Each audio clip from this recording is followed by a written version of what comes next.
Good morning વિદ્યાર્થીઓ. આપણે મૂળભૂત હકો મૂળભૂત ફરજોની જે વાત કરી રહ્યા હતા,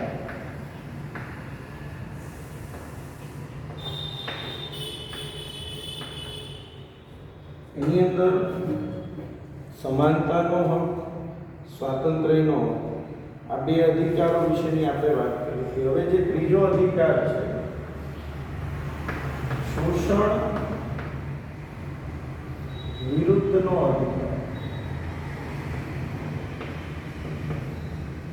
તમારું કોઈ પણ પ્રકારનું શોષણ થતું હોય તો એની સામે રક્ષણ મેળવવાનો આપણને અધિકાર છે.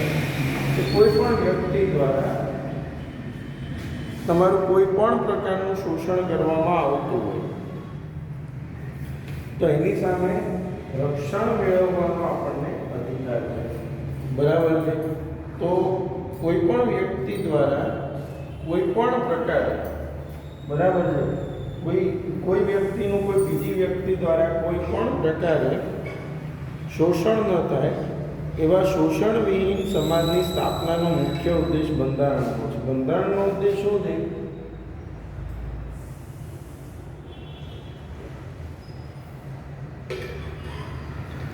આપણા સમાજની અંદર શોષણ વિહીન સમાજની રચના કરવી. કોઈ પણ વ્યક્તિ કોઈ વ્યક્તિનું શોષણ ન કરે એ ઉદ્દેશ છે.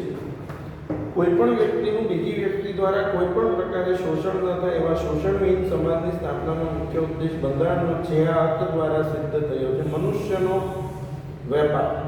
મનુષ્યનો વેપાર. તમને માણસોની વેચાણ દેવેચ કરવામાં, માણસોને વેચી દેવામાં, બરાબર, વેટ પ્રદાન, દાસત્વ અને બળજબરીથી કરાવવાથી કોઈ પણ પ્રકારની મજૂરી પ્રતિબંધિત છે. એટલે મનુષ્યનો વેપાર, વેટ પ્રથા, દાસત્વ અને બળજબરીથી કરાવવાથી કોઈ પણ પ્રકારની મજૂરી એ પ્રતિબંધિત. એટલે કે કોઈ વ્યક્તિ પાસે તમે પરાણે આ બધા કાર્યો કરાવી શકતા નથી. આ જોગવાઈનો ભંગ શિક્ષાપાત્ર ગુનો ગણે છે. એટલે કોઈ પણ વ્યક્તિ મનુષ્યનો વેપાર,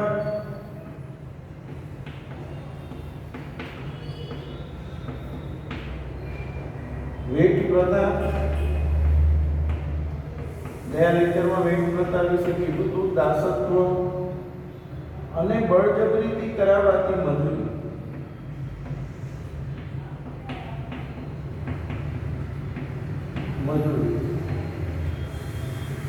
પ્રતિબંધિત છે. આ જોગવાઈનો ભંગ શિક્ષાપાત્ર ગુનો ગણાય છે. અનૈતિક હેતુઓ માટે બાળકોના કે સ્ત્રીઓના વેપાર, સ્ત્રીઓના વેપાર કરવામાં આવે, સ્ત્રીઓને વેચી દેવામાં આવે, બાળકોના વેપાર કરવામાં આવે, બાળકોને વેચી દેવામાં આવે, બાળકો પાસે મજૂરી કરાવવામાં આવે. તો અનૈતિક હેતુઓ માટે બાળકોના કે સ્ત્રીઓના વેપાર બળજબરીથી કરાવવાથી મજૂરી કે મરજી વિરુદ્ધનું દાસત્વ, વેતન વિનાની મજૂરીઓ, વેતન વિના મજૂરી, કામ કરાવે પણ કોઈ પૈસા ના આપે, અને સદીઓથી ચાલી આવતી વેટ પ્રથાનો અંત લાવવાનો છે. આ કાયદાનો ઉદ્દેશ શું છે? જે મનુષ્યનો વેપાર થાય છે, બાળકો સ્ત્રીઓને વેચી દેવામાં આવે છે, લોકો પાસે, જે સમાજના પછાત વર્ગના લોકો છે એની પાસે બધું મજૂરીનું જે કામ કરવામાં આવે છે, બળજબરીથી પરાણે જે મજૂરી કરાવવામાં આવે છે, કામ વગરની મજૂરી છે, વેતન આપ્યા વિનાની મજૂરી, આ બધી જ વસ્તુઓનો અંત લાવવા માટે આ અધિકાર બનાવવામાં આવ્યો છે. કોઈ પણ વ્યક્તિ પાસે વિના વેતનથી કે લઘુત્તમ વેતન કરતાં ઓછા વેતનથી બળજબરીથી કે ફરજિયાતપણે મજૂરી કે કામ કરાવવું એ શિક્ષાપાત્ર ગુનો બને છે. કોઈ પણ વ્યક્તિ પાસે વિના વેતનથી કે લઘુત્તમ વેતન કરતાં ઓછા વેતનથી, તમે કોઈ પણ માણસ પાસે વિના વેતનથી, પૈસા આપ્યા વગર અથવા ઓછા વેતનથી કામ કરાવો છો, બરાબર છે, તો તે મજૂરી કે કામ કરાવવું એ શિક્ષાપાત્ર ગુનો બને છે. 14 વર્ષથી નીચેના ઉંમરના કોઈ પણ બાળકને, યાદ રાખજો, 14 વર્ષથી નીચેની ઉંમરના કોઈ પણ બાળકને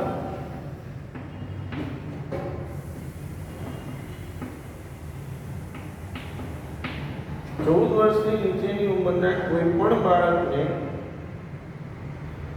કોઈ કારખાના, ખાણમાં કે જોખમી વ્યવસાયમાં બાંધકામ, ગેરેજ, હોટલ કે લારી ગલ્લા કે ઘર નોકર તરીકે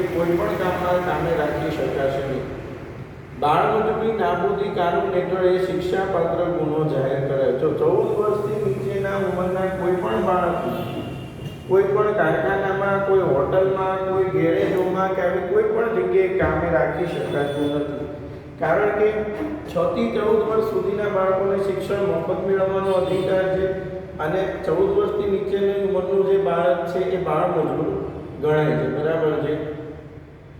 જોકે રાજ્યને જાહેર હેતુઓ માટે, જોકે રાજ્ય સરકારને એવું લાગે જાહેર હેતુઓ માટે લશ્કરી સેવાઓ કે રાષ્ટ્રીય ફરજો, જાહેર હેતુઓ માટે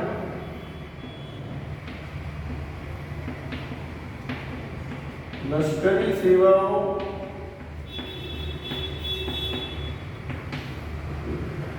કે રાષ્ટ્રીય ફરજો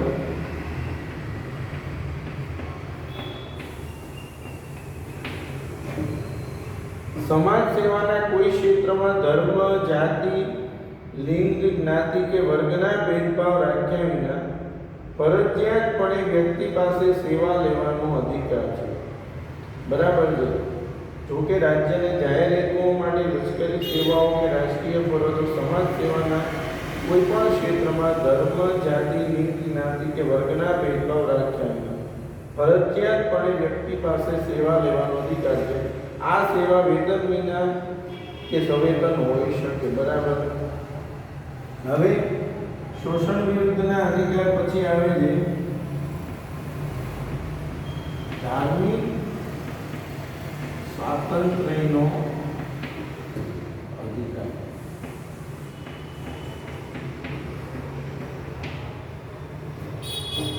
તો ધાર્મિક સ્વાતંત્ર્ય, તો ભારતના કોઈ પણ નાગરિક પોતાના અંતઃકરણ મુજબ, એટલે કે એને એમ લાગે કે મારે આ ધર્મ પાળવો છે તો એ પાળી શકે. સરકારે કોઈ ધર્મને મુખ્ય ધર્મ તરીકે સ્વીકાર્યો નથી. સરકારની નજરમાં બધા જ ધર્મો સરખા છે. એટલે કોઈ ધર્મને મુખ્ય ધર્મ તરીકે સ્વીકારવામાં આવ્યો નથી. તો ભારતના કોઈ પણ નાગરિકને અંતઃકરણ અનુસાર પોતાને મનપસંદ ધર્મમાં માનવાનો, તેનું પાલન કરવાનો, તેનો પ્રચાર પ્રસાર કરવાનો સમાન અધિકાર બંધારણે કર્યો છે. બંધારણે શું કહે તો મને કે કોઈ પણ વ્યક્તિ છે પોતાને ગમતો ધર્મ પાળી શકે છે, તેનો પ્રચાર પ્રસાર કરી શકે છે અને તેને અનુસરી શકે છે. સરકારની નજરમાં તમામ ધર્મો સરખા છે. કોઈ એક ધર્મને મુખ્ય ધર્મ તરીકે સ્વીકારવામાં આવ્યો નથી.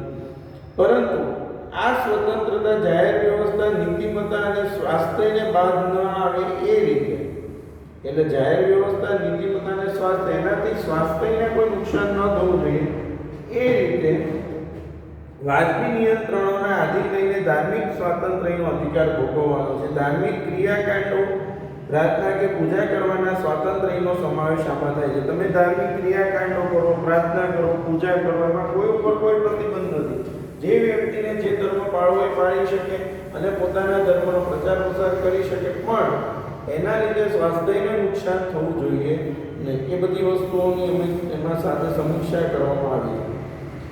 ભારતમાં રાજ્યને પોતાનો કોઈ ધર્મ નથી કે ભારતનું રાજ્ય કોઈ ધર્મ કે સંપ્રદાયના સિદ્ધાંતો કે માન્યતાઓના આધારે ચાલતું. જો ભારતમાં રાજ્યને પોતાનો કોઈ ધર્મ નથી, ભારતની અંદર રાજ્યને કોઈ ધર્મ નથી કે ભારતનું રાજ્ય કોઈ ધર્મ કે સંપ્રદાયના સિદ્ધાંતો કે માન્યતાઓના આધારે ચાલતું નથી. રાજ્ય કોઈ પણ સમુદાયની ધાર્મિક બાબતોમાં અને ધાર્મિક માન્યતાઓમાં દખલગીરી કરી શકશે નહીં. રાજ્ય કોઈ પણ સમુદાયની ધાર્મિક બાબતોમાં અને ધાર્મિક માન્યતાઓમાં દખલગીરી કરી શકશે. એટલે સરકાર કોઈ પણ ધર્મની કોઈ ધાર્મિક બાબતમાં કે ધર્મને લગતી માન્યતાઓમાં કોઈ દખલગીરી કરી શકશે નહીં. ધાર્મિક અને સખાવતી હેતુઓ માટે સંસ્થાઓ સ્થાપવાનો. ધાર્મિક હેતુઓ માટે સંસ્થાએ શરૂ કરી શકાય. અને સખાવતી એટલે દાન લેતી સંસ્થા, જે દાન લેતી હોય એને સખાવતી કહેવાય. તો સખાવતી હેતુઓ માટે સંસ્થાઓ સ્થાપવાનો અને તેમનું સંચાલન અને વહીવટ કરવાની સ્વતંત્રતા પણ ધાર્મિક સમૂહોને આપવામાં આવી છે. ધાર્મિક સમૂહોને સ્વતંત્રતા છે કે તમે ધાર્મિક સંસ્થાઓ સ્થાપો, સાથોસાથ જે સખાવતની સંસ્થાઓ, ધાર્મિક સંસ્થાઓ સ્થાપો અને સમાજના હિત માટે કાર્ય કરો, એમાં તમને કોઈ રોકતું નથી. બરાબર. કોઈ પણ રાજ્ય જાહેર કરવેરા દ્વારા ઊભા કરાયેલા જાહેર ફંડનો ઉપયોગ કોઈ ખાસ ધર્મ કે સંપ્રદાયના લાભ કે અભિવૃદ્ધિ માટે કરી શકે નહીં. કોઈ પણ રાજ્ય જાહેર કરવેરા દ્વારા ઊભા કરાયેલા જાહેર ફંડનો ઉપયોગ, એટલે સરકારે કાયદા દ્વારા જે ફંડ ભેગું કરેલું કરવેરા દ્વારા ટેક્સ ઉઘરાવીને એ ટેક્સના રૂપિયાનો ઉપયોગ કોઈ ધર્મના પ્રચાર પ્રસાર ધર્મ માટે થઈ શકતો નથી. કોઈ પણ રાજ્ય જાહેર કરવેરા દ્વારા ઊભા કરાયેલા જાહેર ફંડનો ઉપયોગ કોઈ ખાસ ધર્મ કે સંપ્રદાયના લાભ કે અભિવૃદ્ધિ માટે કરી શકાય નહીં. બરાબર છે. સરકારી ગ્રાન્ટમાંથી ચલાવાતી કોઈ પણ શૈક્ષણિક સંસ્થામાં ધાર્મિક શિક્ષણ આપી શકાશે નહીં. જે સરકારી ગ્રાન્ટથી ચાલતી સંસ્થાઓ જેને સરકાર રૂપિયા આપે છે એ સરકારી શાળાઓની અંદર કોઈ પણ ધર્મનું જ્ઞાન આપી શકાતું, ધાર્મિક શિક્ષણ આપી શકાતું નથી. કે ધાર્મિક શિક્ષણમાં ભાગ લેવાની કે ધાર્મિક ઉપાસનામાં હાજર રહેવાની ફરજ પાડી શકાશે નહીં. ધાર્મિક શિક્ષણ આપવાની કે ધાર્મિક ઉપાસનામાં ફરજ રહેવાની ફરજ પાડી શકાતી નથી. એટલે આ ધાર્મિક સ્વતંત્રતાનો અધિકાર છે. એ કોઈ પણ વ્યક્તિ છે એ કોઈ પણ ધર્મનું પાલન કરી શકે છે, પોતાના ધર્મનો પ્રચાર પ્રસાર કરી શકે છે અને એ પોતાની મરજી મુજબ ધર્મને અનુસરી શકે છે. એમાં કોઈ વ્યક્તિ ઉપર કોઈ પણ પ્રકારનો કોઈ ભેદભાવ રાખવામાં આવતો નથી. હવે સાંસ્કૃતિક અને શૈક્ષણિક, તો સાંસ્કૃતિક અને શૈક્ષણિક તો દરેક વ્યક્તિને પોતાની કહેવાતી જે ભાષા છે, ધર્મ છે, સંસ્કૃતિ છે, રીત રિવાજો છે તેને જાળવવાનો અધિકાર છે. તમને કોઈ તમારી ભાષા, ધર્મ તમે જે પાળો છો, તમે જે અનુસરો છો, જે ભાષા ધર્મને, તમારી જે સંસ્કૃતિ છે એને તમે અનુસરી શકો છો. જો સાંસ્કૃતિક અને શૈક્ષણિક હકોમાં શું કે છે, ભારતમાં વિવિધ ધર્મો, વિવિધ ભાષાઓ અને સંસ્કૃતિ ધરાવતા લોકો રહે છે. ભારતના પ્રદેશોમાં રહેતા લોકોને પોતાની આગવી ભાષા, લિપિ, સંસ્કૃતિની ઓળખ અને તેના આધારે રચાયેલા વર્ગ સમૂહોને જાળવી રાખવાનો અધિકાર છે. ભારતની અંદરના લોકોને પોતાની ભાષા, લિપિ, સંસ્કૃતિની ઓળખ અને તેના આધારે રચાયેલા વર્ગ સમૂહને જાળવી રાખવાનો અધિકાર છે. કોઈ પણ શૈક્ષણિક સંસ્થાઓ કે જે રાજ્યની ગ્રાન્ટ પર નિર્ભર હોય, જે સરકારની ગ્રાન્ટથી ચાલે છે, સરકાર જેને પૈસા આપે છે, એ સરકારી સંસ્થાઓ કોઈ પણ ધર્મ, જ્ઞાન, ધર્મ, જાતિ, જ્ઞાતિ, ભાષા કે તેવા કોઈ કારણસર કોઈ નાગરિકને પ્રવેશ આપવાનો ઇનકાર કરી શકાશે નહીં. કોઈ બાળકને, કોઈ નાગરિકને ભાષા, ધર્મ કે એની સંસ્કૃતિના આધારે કોઈ સરકારી ગ્રાન્ટ લેતી શાળાઓમાં ભાષા, ધર્મના આધારે કોઈનો પ્રવેશ અટકાવી શકાતો નથી અને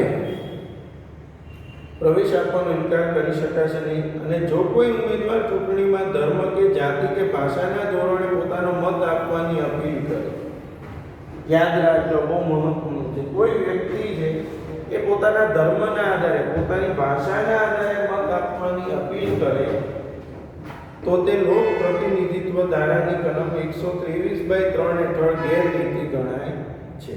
કોઈ વ્યક્તિ પોતાના ધર્મ, ભાષાના આધારે મત આપવાની અપીલ કરે તો તે લોક પ્રતિનિધિત્વ ધારાની 123/3ની કલમ હેઠળ ગેરરીતિ ગણાય. કોઈ પણ રાજ્ય કોઈ કાયદો ઘડીને નાગરિકો કે તેના કોઈ વિભાગ પર, કોઈ સંસ્કૃતિ કે કોઈ ભાષાના પાયા પર રચાયેલી તમામ લઘુમતીઓને તેમની પસંદગીની શૈક્ષણિક સંસ્થાઓની સ્થાપનાને વહીવટ કરવાનો અધિકાર આપશે. જો કોઈ પણ ભાષા પર રચાયેલી કોઈ પણ લઘુમતી સંસ્થા છે એને સરકાર પૂરેપૂરો સપોર્ટ કરશે, સ્થાપનાને વહીવટ કરવાનો અધિકાર આપશે. રાજ્ય પણ કોઈ ધર્મ કે ભાષા પર રચાયેલી લઘુમતી સંસ્થાઓને રાજ્ય નિધિમાંથી અપાતી શૈક્ષણિક સહાય કે શૈક્ષણિક શિષ્યવૃત્તિઓ જેવા લાભોને માત્ર એ કારણસર ભેદભાવ કરી શકશે નહીં. એટલે રાજ્ય પણ કોઈ ધર્મના આધારે ધાર્મિક લઘુમતીઓની સ્કૂલો ચાલતી હોય તો એ જે ધાર્મિક લઘુમતીઓને પૂરેપૂરું રક્ષણ આપવાનો અધિકાર છે અને એમને જે ગ્રાન્ટ મળતી હોય, એમને જે સહાય મળતી હોય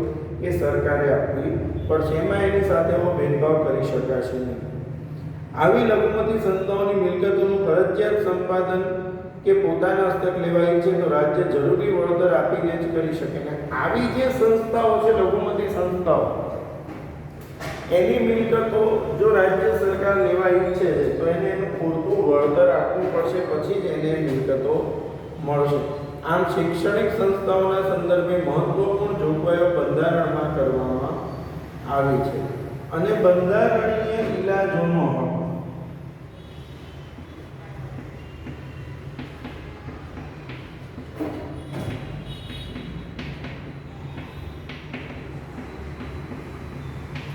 ડૉક્ટર બાબા સાહેબ આંબેડકરના શબ્દોમાં બંધારણીય ઇલાજોનો અધિકાર એ બંધારણના આત્મા સમાન છે. શા માટે આ બંધારણના આત્મા સમાન આ અધિકારને ગણાયો છે? એની પાછળનું એક બહુ સચોટ કારણ છે, બરાબર? કે ભાઈ આપણને જે 6 મૂળભૂત હકોમાં 5 અધિકારો આપ્યા, જે મૂળભૂત 5 અધિકારો છે એમાંનો કોઈ અધિકાર તમને મળતો નથી. તમને સ્વતંત્રતા, સમાનતા, શૈક્ષણિક અધિકાર છે કે સાંસ્કૃતિક અધિકાર છે, બરાબર, શોષણ વિરુદ્ધના બધા જે અધિકારો છે અધિકાર તમને મળતા નથી. તો રાજ્યની વડી અદાલતોમાં કે દેશની સર્વોચ્ચ અદાલતમાં તમે બંધારણીય ઇલાજોના હક દ્વારા ફરિયાદ દાખલ કરી શકો. એટલે બંધારણીય ઇલાજોના હક દ્વારા આપણે રાજ્યની દેશની અદાલતમાં જઈ શકીએ છીએ અને દેશની અદાલતની અંદર આ કાયદા દ્વારા બંધારણીય ઇલાજોના હક દ્વારા આપણે ત્યાં ઇન્સાફ, આપણે જેને કહેવાય કે ભાઈ આપણો જે હક આપણને આ નથી મળતો તેની ફરિયાદ દાખલ કરવા માટે, એટલે હકોના રક્ષણ માટેનો પણ હક એ બંધારણીય ઇલાજોનો હક છે, બરાબર છે? એટલે જો ગમે તેટલા સારા કાયદાઓ ઘડવામાં આવે, મૂળભૂત હકોની જોગવાઈ કરવામાં આવે, પરંતુ જો તેનો અમલ યોગ્ય રીતે ન થાય તો આવી સ્વતંત્રતાનો કે અધિકારનો કોઈ અર્થ રહેતો નથી. તેથી આ હકોના અમલ માટે બંધારણમાં જોગવાઈઓ કરવામાં આવી છે, જે અનુસાર મૂળભૂત હકોના ભંગ બદલ સીધા જ સર્વોચ્ચ અદાલતમાં કે વડી અદાલતમાં જઈને દાદ માંગવાના અધિકારને પણ મૂળભૂત હક તરીકે સ્વીકાર કરવામાં આવે. તમને કોઈ મૂળભૂત હક નથી મળતો તો તમે સર્વોચ્ચ અદાલતમાં કે રાજ્યની વડી અદાલતમાં જઈ શકો છો, અને એ જવા માટેનો જે અધિકાર છે બંધારણીય ઇલાજોનો હક છે. સર્વોચ્ચ અદાલત મૂળભૂત હકોના રક્ષણમાં અગત્યની ભૂમિકા ભજવે છે. આ અંગે અદાલત જરૂરી લાગે તે પ્રકારના યોગ્ય આદેશો, સૂચનો કે આજ્ઞાપત્રો હુકમનામા કાઢવાની વિશાળ સત્તા તેને બંધારણમાં બક્ષવામાં આવી. અદાલતને તમામ સત્તા છે કે જો કોઈ વ્યક્તિને એના મૂળભૂત અધિકારો મળતા નથી તો મૂળભૂત અધિકારો એને અપાવવા એ દેશની બંધારણમાં આવે છે. દેશના બંધારણે મૂળભૂત અધિકારોનું રક્ષણ કરવું પડશે.